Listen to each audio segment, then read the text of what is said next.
আজকে সকালে ব্রেকফাস্ট হচ্ছে মাছের ঝোল আর ভাত। আজকে হবে এই ফুলকপিতে দিয়ে আলু দিয়ে ডিম দিয়ে ঝোল হবে। ফুলকপিটা এখন কেটে নেব। আমি ডিমটা সেদ্ধ বসিয়ে দিয়েছি কড়াইয়ে, এখন ডিমটা সেদ্ধ হচ্ছে।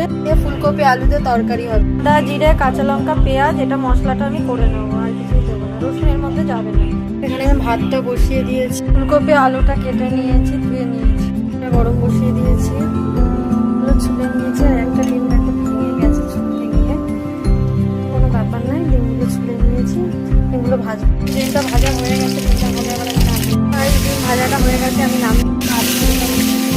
যখন আলু আর ফুলকপিটা ভাজা করবো,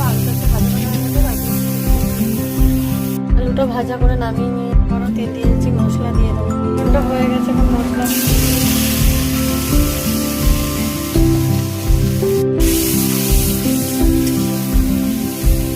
মশলাটা কষিয়ে নিয়েছি, সব কিছু দিয়ে মশলাটা কষাবো। ডিমের তরকারিতে জল দিয়ে দিয়েছি, আর ফুলকপি আলুটা ফুটে গেলে তারপর এখানে ডিম রাখা আছে, পরে ডিমটা দেবো। ডিমটা এখন দিয়ে দিয়েছি, এখন এটা একটু ফুটবে, তারপরে নামিয়ে দেবো। সব কমপ্লিট হয়ে গেছে। ফুলকপি আলু দিয়ে ডিমের ঝোল দিয়ে খেয়েছো, কমেন্টে জানাবে।